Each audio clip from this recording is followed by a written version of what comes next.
தலைவரே வாங்கண்ணா தலைவரே வாங்கண்ணா வாங்க. ஒரு ஹாப்பி நியூஸ். என்னங்கண்ணா? நம்ம ஒரு கருத்து கணிப்பு விட்டுருக்குறாங்கோ. என்னது? Rise to power. ஆ. ரைஸ்னா அரிசியா?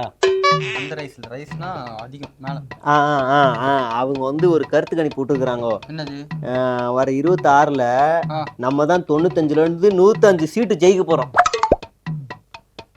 ஆமா தலைவரே. அப்புறம் பாருங்க, சூரியன் கட்சியே 75ல இருந்து 85, ஆ. அப்புறம் இலை கட்சி 65, ஆ.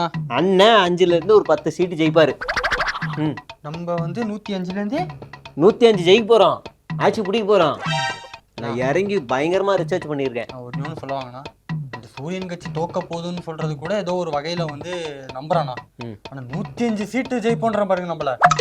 இது எப்படி தெரியுமா இருக்கு? புறா படம் பிளாக் பஸ்டர் ஹிட் 2000 கோடி வசூல்னு சொல்ற மாதிரி இருக்குண்ணா. இதெல்லாம் பேசாதீங்கண்ணா, போய் போங்க. இதையும் மன்னிச்சிருவேன். அண்ணன் கட்சி 5 சீட்டு 10 சீட்டு வாங்கணும்னு பாருங்க. தலைவரே, நம்ம புள்ளிங்கெல்லாம் நம்பாம நானே ரிசர்ச் ஒர்க் எல்லாம் பண்ணிருக்கேன். ஊடு ஊடா போய் கருத்து கணிப்பு எடுத்துருக்கிறோம். அப்படியா? என்ன பண்ணீங்க? இப்போ ஒரு தொகுதியில 84 ஊடு இருக்குது. அந்த 84 ஊடுல 5 ஓட்டு நமக்கு வராது, ஒரு ஓட்டு தான் வரும். அப்ப 84 வீட்டுல இருந்து 84 ஓட்டு நமக்கு வந்துடும்.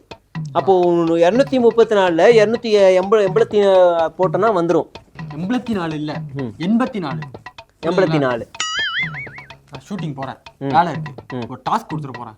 84 84 84 84 என் பலத்தி. நீங்க இதை பிராக்டிஸ் பண்ணிட்டே இருங்க. அடுத்த ஸ்டேஜ்ல 84 சொன்னா மட்டும் தான் ஸ்டேஜ்ல ஏத்துவேன். அப்படியா? சரி. எம்பளத்தி தளபதி எம்பளத்தி தானே, கரெக்டா தானே சொல்றோம்.